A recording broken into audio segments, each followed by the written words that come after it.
There is a specific moment, usually right after you wake up, where you are still free. For about 3 seconds before your consciousness fully loads, you are just existing. The room is quiet. The body is still. There is no past and there is no future. You are simply breathing in a dark room. But then it hits you. The download. It doesn't start as a noise. It starts as a feeling in the center of your chest, a tightening, a heaviness. It is the sudden crushing weight of everything you are supposed to be and everything you have failed to do. The emails you didn't answer yesterday, the money you haven't made yet, the text message you've been avoiding, the embarrassment from 3 years ago that still burns when you think about it too hard. Before your feet even touch the cold floor, you are already exhausted. You are already defeated. You lie there, staring at the ceiling, and you feel the urge to hide. You pick up your phone, you scroll, you look for a dopamine hit, you look for a distraction, not because you are lazy, and not because you lack discipline, but because you are trying to numb the noise. This state has a name. In the modern world, we call it analysis paralysis. It is the phenomenon where your brain generates so many options, so many fears, and so many predictions that it jams the gears of action. You know exactly what you need to do today. You have the plan, you have the ambition, but you are physically unable to move. You are a statue, frozen by the weight of your own intelligence. You are suffering from a biological glitch. You see, your brain is a survival machine designed for a world that no longer exists. For 200,000 years, this machine evolved to scan the horizon for tigers, for storms, and for enemy tribes. It is designed to detect threats. But today, there are no tigers. Today, the threats are digital. The threats are social. The threats are existential. Your brain treats an angry email with the same chemical panic as a predator in the bushes. It dumps cortisol into your blood. It tightens your muscles. It screams at you to freeze. You are walking through life with your emergency brake pulled all the way up. You are a warrior standing on a battlefield, holding a sharp sword, surrounded by opportunity. But you cannot. But what if I told you that this freeze is a choice?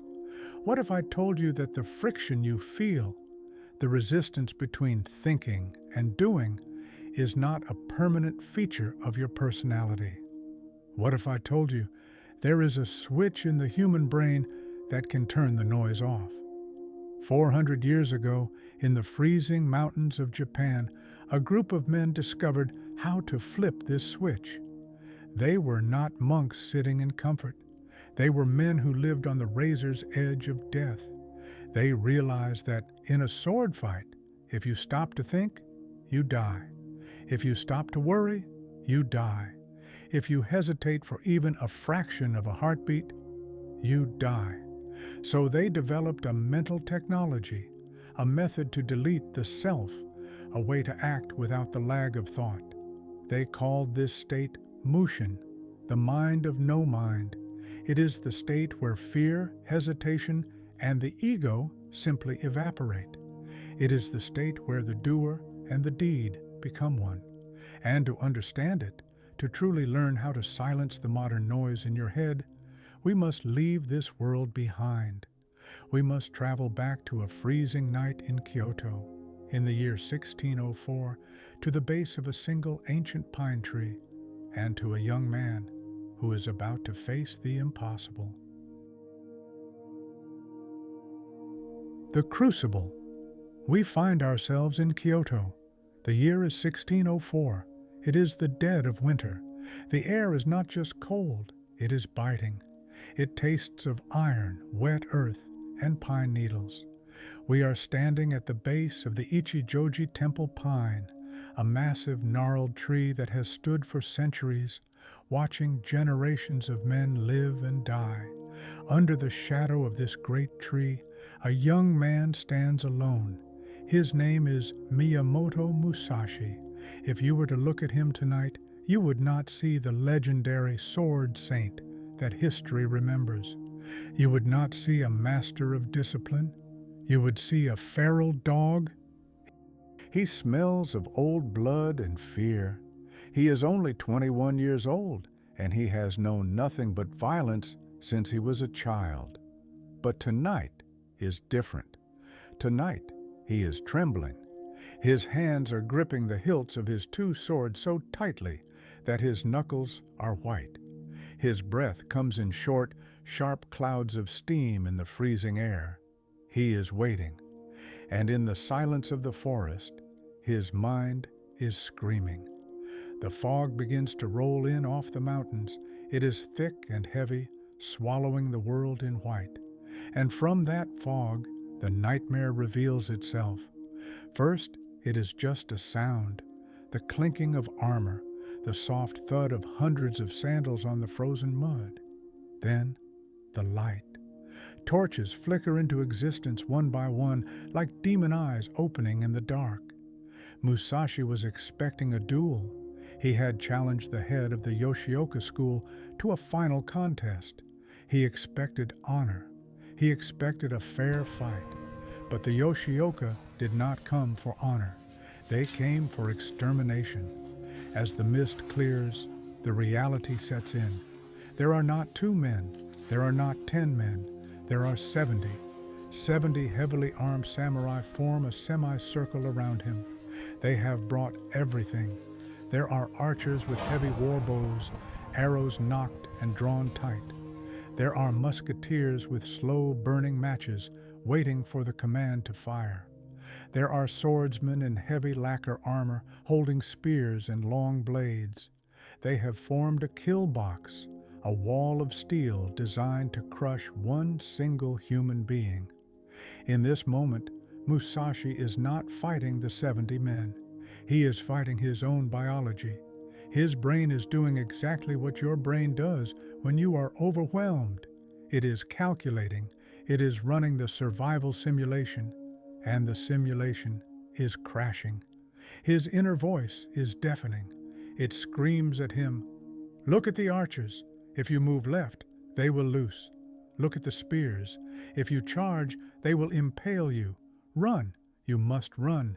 You are going to die here, forgotten in the mud." This is the peak of analysis paralysis. He stands frozen. His eyes dart frantically from one enemy to another.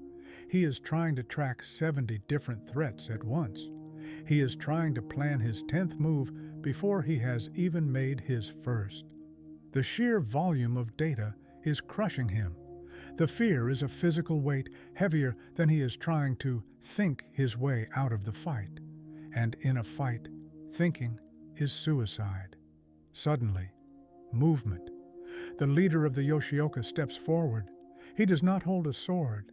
He holds a kusarigama, a weighted chain attached to a razor-sharp sickle. It is a weapon designed to tangle, trap, and butcher. Musashi flinches. He overthinks. He hesitates. In that microsecond of hesitation, the chain flies. It hisses through the air like a viper. It misses Musashi's skull by a fraction of an inch, smashing into the bark of the pine tree right beside his ear. Wood splinters explode into his face. He stumbles back, unbalanced, his feet slipping in the freezing mud. He gasps. The cold air burns his lungs. That impact wakes him up. In that split second, stumbling in the filth, facing 70 murderers, Musashi has a realization that will change the course of history. He realizes that his fear is the only thing slowing him down. He realizes that he is terrified because he is trying to save his life. He is clinging to his future. He is clinging to his ego. He is clinging to the idea of Musashi the survivor. And he understands with crystal clarity that as long as he tries to survive, he is already dead. The weight of the self is too heavy to carry into battle. So he makes a choice. a radical, impossible choice. He decides to die. He takes a deep breath and he lets go. He lets go of the hope of seeing tomorrow morning. He lets go of his name.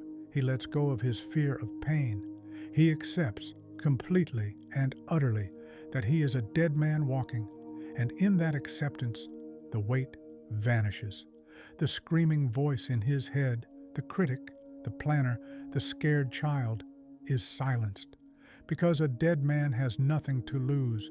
A dead man has no ego to protect. A dead man cannot be intimidated. He enters Mushin, no mind. He stands up. His face has changed. The terror is gone. The panic is gone. His eyes go soft. He stops staring at the enemy's swords and lets his vision expand to take in the entire forest at once. He draws his two blades, the long sword and the short sword. He does not charge with anger. He does not scream a war cry. He simply flows forward. When the first swordsman attacks, Musashi does not think, "I must parry high." There is no "I" left to think. There is only the attack and the response. His body moves like water flowing around a stone. He steps inside the guard. He cuts. He moves on. He does not see 70 men. He sees only space. He sees the gaps between the bodies. He sees the rhythm of the violence. To the Yoshioka, he must have looked like a demon. They swing at him, but he is not there. They fire arrows, but he has already shifted like smoke in the wind. He is not fighting them. He is flowing through them. He strikes without hate. He kills without judgment. He is simply a force of nature, like a storm or a tidal wave. He has become the void. For that hour, under the Ichijoji pine, Miyamoto Musashi ceased to exist as a person. He became pure action, pure presence, pure efficiency. By the time the sun began to rise, painting the purple sky with gray light, the Yoshioka school was broken. The survivors fled into the mist, terrified by the man who could not be killed. Musashi stood alone among the fallen. He cleaned his blade on the hem of his robe. He sheathed his sword. He did not celebrate. He did not cheer. He simply turned and walked away into the mountains. He survived the impossible, not because he was faster, not because he was stronger, and certainly not because he thought harder than they did. He survived because he got out of his own way. He turned off the noise. He became empty. The pivot. But you are not a samurai in 1604. You do not carry two swords. You're not standing in the freezing mud of Kyoto. And you are. So, why does this story matter? Why does the legend of the Ichijoji pine resonate so deeply with us? It matters because the battlefield has not disappeared. It has simply changed shape. You are not surrounded by 70 samurai. You are surrounded by 70 demands, 70 notifications, 70 expectations, 70 unresolved problems that tug at your sleeve from the moment you wake up until the moment you collapse into bed. The enemies facing you today are not holding spears. They are holding deadlines.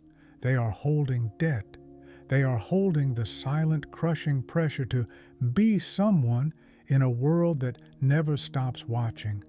And just like Musashi in his moment of panic, you are trying to fight them all at once. Most people today live in the direct opposite of Mushin. The samurai had a name for this state too. They called it Ushin, which translates to the stopping mind, or the abiding place. Imagine you're in a sword fight. You strike your enemy's shield. Your sword bites into the wood and gets stuck. For 1 second, your mind stops on that sword. You are tugging at it. You are frustrated by it. You are thinking, why is it stuck? And while your mind is stuck on the shield, the enemy cuts your head off. This is exactly how you're living your life. Your mind gets stuck on a rude comment someone made to you yesterday. You are physically sitting at dinner with your family, but your mind has stopped at the office. You are physically trying to sleep, but your mind has stopped on a financial worry from 3 years ago. You are fragmented. You are leaving pieces of your consciousness scattered all over your timeline like debris. You are never fully here because you are too busy analyzing there. And while you are stuck, life is hitting you. Opportunities pass you by because you are too slow to see them. Moments of joy are missed because you are too distracted to feel them. You are fighting the war, but you are losing because your sword is stuck in the shield. Now you might think this no-mind concept is just poetic mysticism. You might think it is just a fairy tale for monks and warriors. But modern neuroscience has caught up to the samurai. We now know that Mushin is a biological reality. In the laboratory, scientists call this state transient hypofrontality. Let's break that down. The frontality refers to the prefrontal cortex. This is the newest part of the human brain. It is the CEO. It handles logic, planning, self-awareness, and time. It is the voice that says, "I need to do this," or "What will they think of me?" Hypo means to slow down or to deactivate. So, when a samurai enters Mushin, or when a jazz musician enters a solo, or a surgeon enters the zone, they are not adding more brain power. They are shutting down the CEO. They are chemically turning off the prefrontal cortex. When this part of the brain goes quiet, something incredible happens. The processing of time disappears, which is why 5 hours of deep work can feel like 5 minutes. The processing of self disappears, which is why you forget to eat or worry about your appearance. The brain stops processing data and starts streaming it. It bypasses the slow, clunky manager in your head and connects directly to your skills. Musashi survived because he shut down his prefrontal cortex. He stopped simulating the future and started living in the eternal now. But here is the tragedy of the modern man. We are addicted to our prefrontal cortex. We are addicted to the noise. We believe that if we worry enough, we will solve the problem. We believe that if we overthink the email enough, it will be perfect. We believe that the inner critic is keeping us safe. But the inner critic is not keeping you safe. It is keeping you slow. In a world that moves at the speed of light, hesitation is the most expensive thing you can own. The winners of the next decade will not be the people who can process the most information. They will be the people who can ignore the most noise. To reclaim your mind, to build an unbreakable discipline, you do not need to learn more. You need to unlearn. You need to manually shut the system down. You need a protocol. How do we trigger this state without having to fight 70 men in a forest? How do we access the Mushin Protocol? How do we achieve a state reserved for sword masters when we are sitting in a quiet room? It does not require years of meditation in a cave. It requires a fundamental change in how you process reality. It requires 3 specific shifts in perception. These are not hacks. They are laws of the mind. Shift number 1, the one-breath rule. The enemy of Mushin is the gap. The gap is the space between the moment you have an impulse, "I should get out of bed," or "I should write that sentence," and the moment you actually move your body. In that tiny gap, a negotiation happens. Your brain acts like a lawyer. If you give it 3 seconds, it will build a compelling logical case for why you should wait. "I'll just check my phone first. I need more coffee before I start. I'm not ready yet." This internal negotiation is what drains your energy. By the time you actually sit down to work, you are already exhausted from the argument you just had with yourself. You have spent your willpower fighting the lawyer rather than doing the task. The one-breath rule is the weapon that kills the lawyer. The rule is absolute.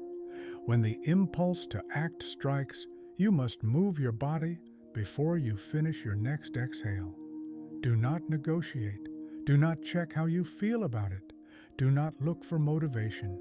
If you need to write, open the page. If you need to speak, open your mouth. If you need to leave, stand up. You must train your brain to understand that thought and action are the same thing. There is no gap. There is no waiting room. By killing the gap, you starve the fear. You move faster than your doubt can speak. Shift. Number 2. Enzan no Metsuke, the distant mountain gaze.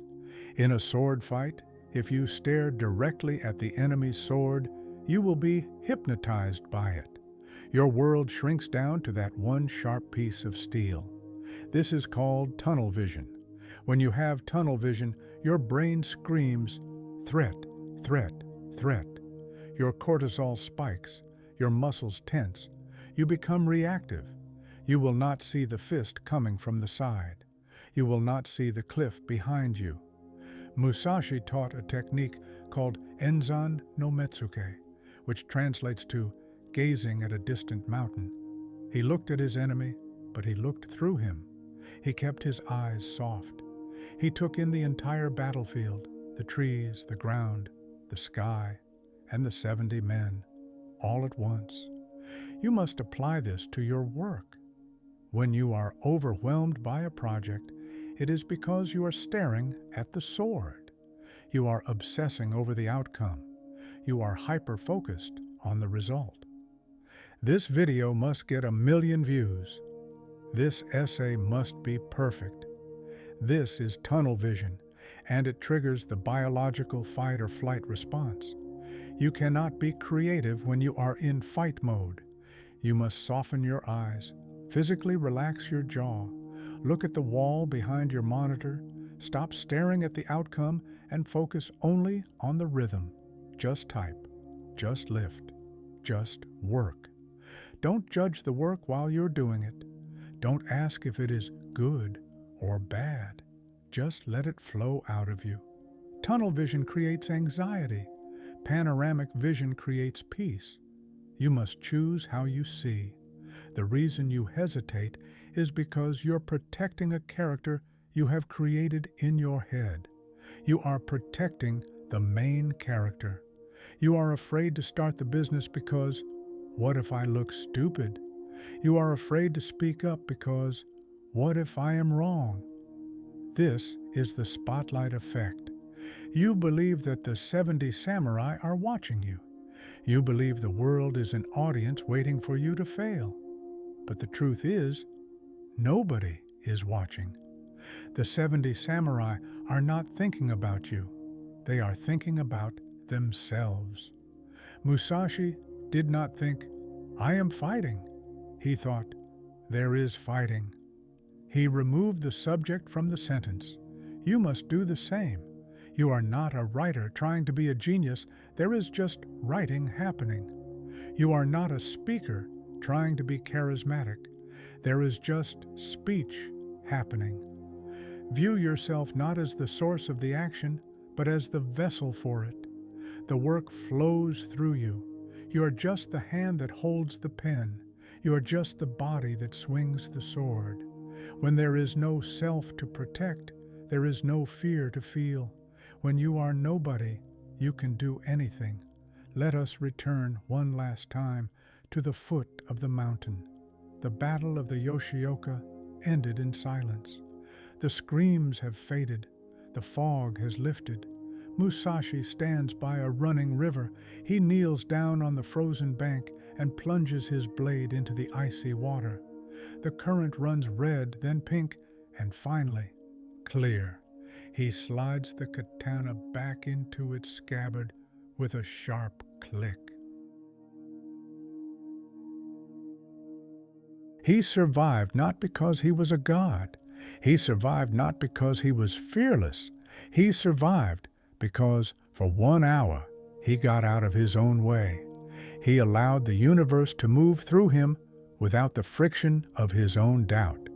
This is the ultimate lesson of the samurai. Your mind is a tool. It is the sharpest blade in the world. It can dissect problems, it can create empires, and it can navigate the complexities of the modern world. But a sword is not meant to be held in your hand 24 hours a day. If you walk through life with your blade drawn, analyzing every comment, fighting every phantom, defending your ego against every threat, you will cut yourself.